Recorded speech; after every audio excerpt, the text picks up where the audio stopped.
চট্টগ্রামের দখল কে নেবে? যত গন্ডগোল কিন্তু এই নিয়ে।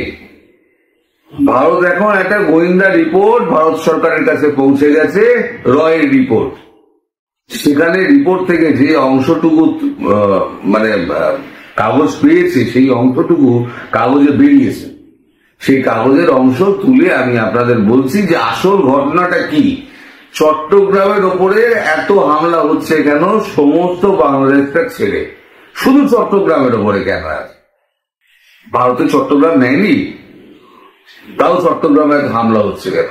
এবার তার কারণ যেটা, সেইটা এখন কাগজে তুলে ধরা হয়েছে। এটা দিয়েছে TV9 ভারতবর্ষ, তারা তাদের ওয়েবসাইটে দিয়েছে। বাংলাদেশ আনরেস্ট, হাতের পুতুল ইউনুস আসলে নাচাচ্ছে অন্য কেউ, টপ সিক্রেট রিপোর্ট দিল্লির হাতে। বলা হচ্ছে বাংলাদেশের সংখ্যালঘুদের উপর নির্যাতন হচ্ছে, কিন্তু অনেকটা বাদে অধিকাংশ ঘটনায় নাকি পেছনে ধর্ম নেই, আছে রাজনীতি।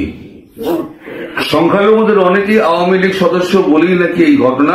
TV9 বাংলা এক্সক্লুসিভ ইন্টারভিউতে দাবি করেছেন ওই দেশের অন্তর্বর্তী সরকারের প্রধান মোহাম্মদ ইউনূসের মিডিয়া উপদেষ্টা শরীফুল আলম। প্রশ্ন উঠেছে, বাংলাদেশের পুলিশ প্রশাসনের উপর এই মুহূর্তে ইউনূস সরকারের আদৌ নিয়ন্ত্রণ আছে তো? কেন্দ্রের কাছে জমা পড়া টপ সিক্রেট রিপোর্টে দাবি, বাংলাদেশের প্রশাসনের উপর এই মুহূর্তে অন্তর্বর্তী সরকারের নিয়ন্ত্রণ শুধু খাতায় কলমে। বরাবরই আমি এটা বলে যাই, প্রশাসনের উপরে ছড়ি ঘোরাচ্ছে দুটি কট্টরপন্থী সংগঠন, জামাতে ইসলামী এবং হরকত উল জিহাদ। এই দুটোর মধ্যে এই চ্যাংড়া দুটো আছে, দুটো ভাগ করে নিয়েছে দলটা।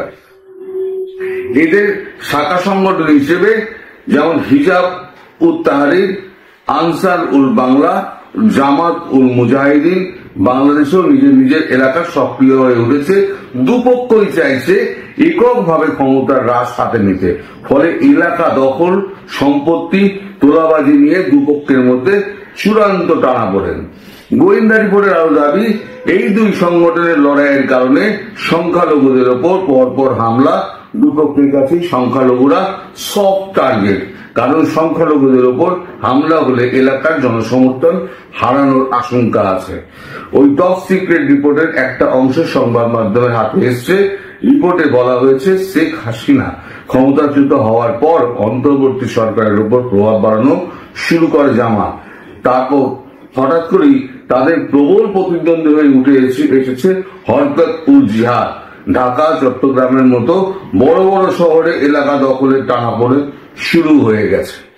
এই যে দুটো পক্ষ আছে না, এই দুটো পক্ষ একে অপরের একেবারে কি বলে সাপে নেউলের সম্পর্ক হয়ে গেছে।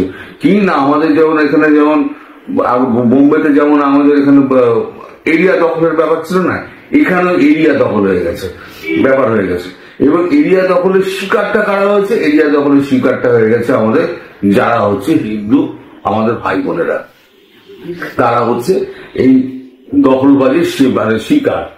তাদের এলাকার দখল কে নেবে, তাদের মেরে ধরে তাদের সম্পত্তি কি করে নেবে, তাদের বাড়িঘর লুট কি করে করবে, তাদের জমি জমা কি করে লুট করবে, সেটা কার ভাগে কতটা পড়বে, সেটা পুরো চট্টগ্রাম এলাকাটা ঘিরে এই দুই দলের মধ্যে, ইসলামী দলের মধ্যে এখন মারপিট শুরু হয়েছে। একটা দল নিয়ন্ত্রণ করছে ওই সার্জিব, আর একটা দল হচ্ছে নাহি। এই দুটো দল, মানে দুটো গোষ্ঠী, মাথাগুলো কিন্তু একসঙ্গে ঘুরে বেড়ায়।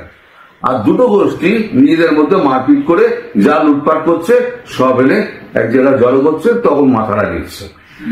এই হচ্ছে বাংলাদেশের টোটাল পরিস্থিতি। এই পরিস্থিতির ব্যাপারে এই সরকার কি করবে বল? এই সরকারের তো কোনো নিয়ন্ত্রণ নেই। ইউনূস সরকারের হাতে কিচ্ছু নেই। ইউনূস সারাক্ষণ গালে হাত দিয়ে বসে থাকে। ওকে যে যা বলে, ওই চ্যাংড়াগুলো যা বলে, ওই চ্যাংড়াগুলো কথা অনুযায়ী তিনি চলে, তার কিছু করার নেই। আজকে আমাদের পররাষ্ট্র সচিব তিনি ঢাকা যাচ্ছেন।